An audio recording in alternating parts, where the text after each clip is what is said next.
네, 오늘은 이 라면을 가지고 이야기를 해보겠습니다. 자, 여기에 라면이 있습니다. 이 라면을 어떻게 끓이면 좋을까? 잘 살펴보면은 보통 이렇게 뒷면에 조리법이 나와 있습니다. 조리법을 보겠습니다. 그림도 있고, 먼저 불이 활활 타고 있는 그 위에 냄비가 있고, 거기에 뭐 라면 이런 그림들이 있습니다. 이제 조리법을 하나씩 읽어보겠습니다. 조리법 1. 물 500ml를 끓인 후 면과 양념 분말, 두부김치 건더기를 같이 넣고 4분 30초간 더 끓입니다. 조리법 2. 조리된 라면을 그릇에 담아 맛있게 드십시오. 그런데 이 라면 조리법에 그림 설명도 있는데, 그림 설명은 이 글자로 된 설명하고 차이가 있습니다. 여기 그림은 그냥 냄비에 젓가락을 꽂아놔서 조리법 2에 위반되는, 그릇에 담아서 먹는 게 아니고 원래 끓였던 냄비째 놓고 젓가락을 들고 먹는 이런 그림을 그려놨습니다. 근데 여기에서 보면은 물 500ml를 끓인다 이렇게 되어 있죠. 이걸 보면서 물 500ml를 끓이는 것은 참 다행이다. 왜냐하면 라면을 끓일 때 끓인 물 500ml에 면과 재료를 넣는다 이렇게 할 수도 있지 않겠습니까? 그런데 도대체 물 얼마를 끓이면 끓여놓은 상태에서 끓인 물 500ml가 될 것인가? 이거 계산하기가 대단히 어려운 문제입니다. 그래서 여기서는 그냥 물 500ml를 넣고 끓인다고 해서 그러면은 잘 됐네. 찬물 500ml라는 이야기구나. 끓인 물 500ml가 아니고. 그럼 분명히 끓었을 때는 양이 좀 줄어 있겠죠?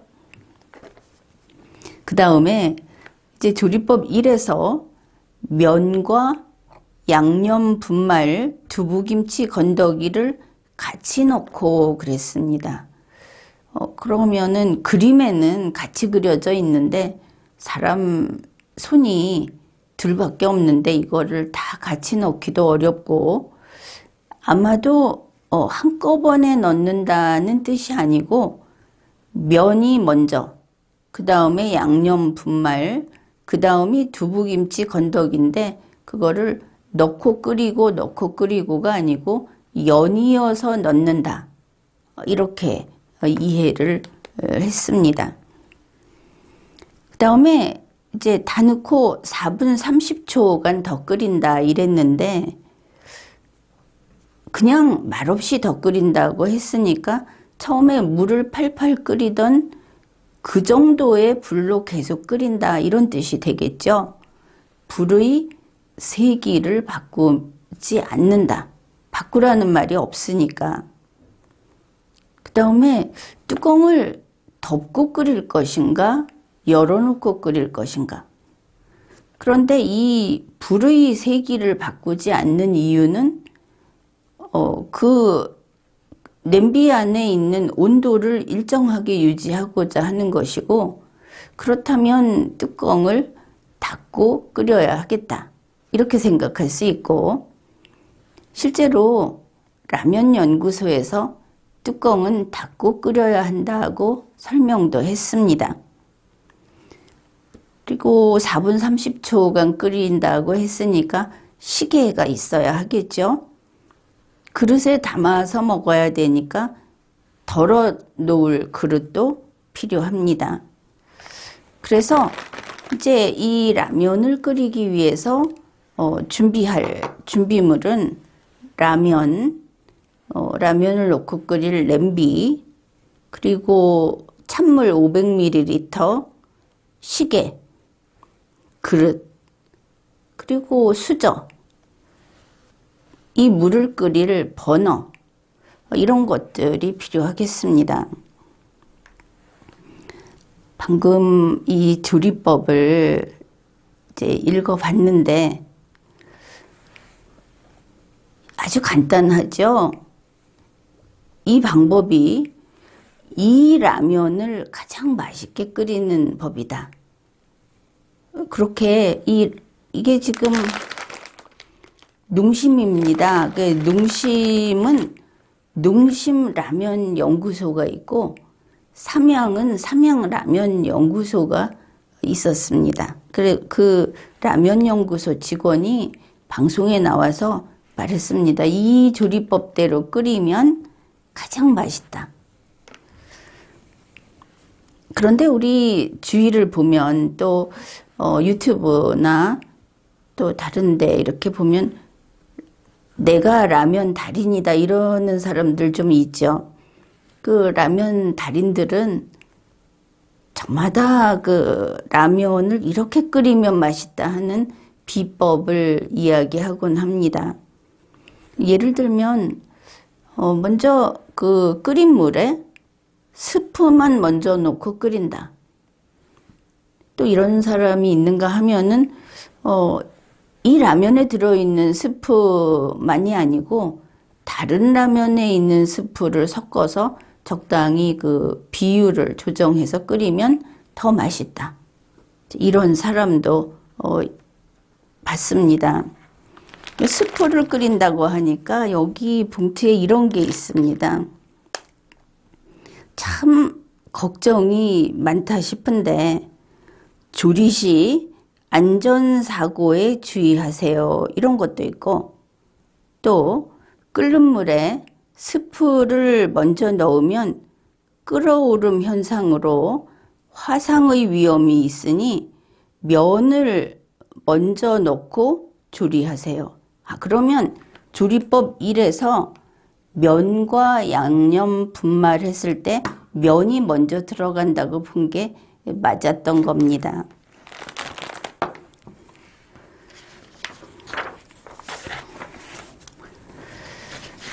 자, 이제 이 라면에 대해서 라면을 가지고 이야기를 해보기로 하죠. 우리가 지금 조리법을 읽어봤습니다. 그런데 이 조리법은 우선 이 조리법이 뭘까? 이렇게 생각을 해봤는데 라면을 아무리 라면이어도 설령 생라면도 먹는 라면이어도 설 익으면 먹기가 좀 안 좋겠죠. 혹은 불어 터지면 먹기가 좀 안 좋을 겁니다.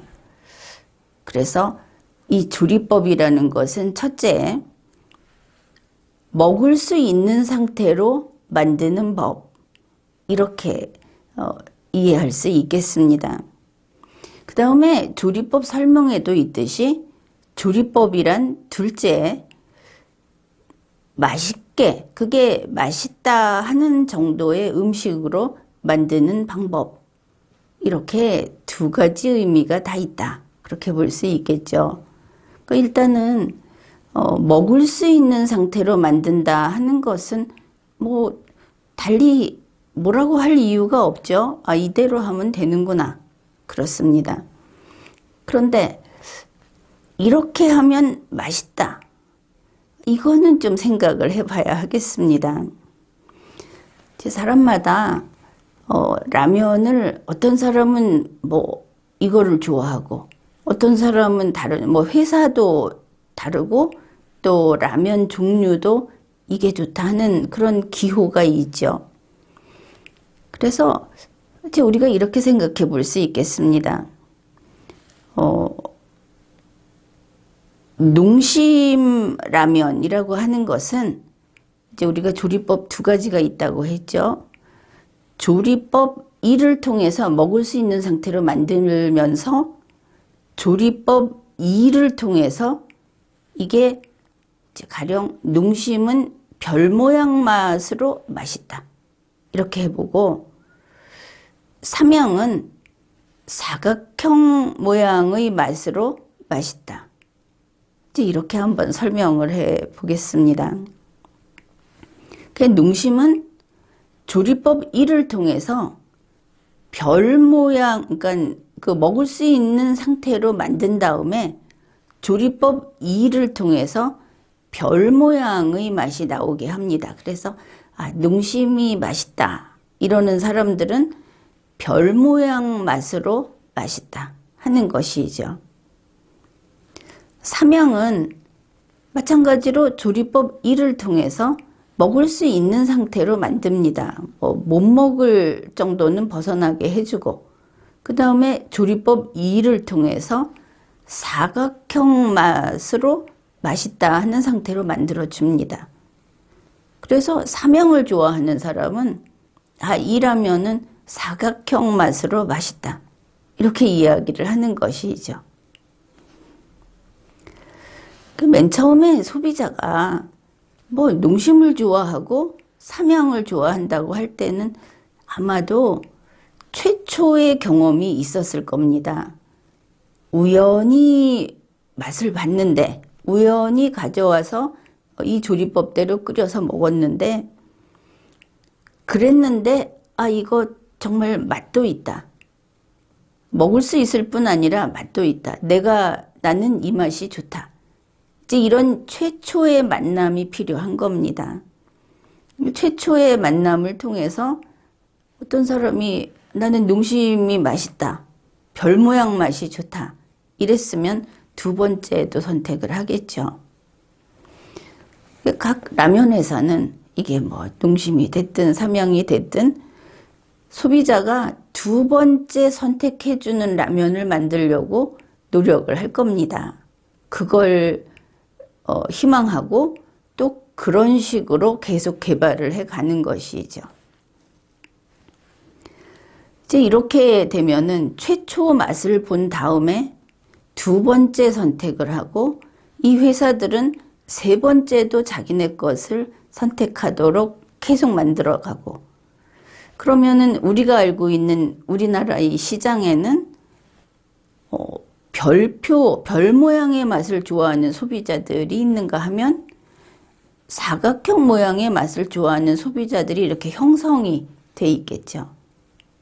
이거 각자가 선택을 한 다음에 각자가 그 그룹에 들어가 버린 겁니다.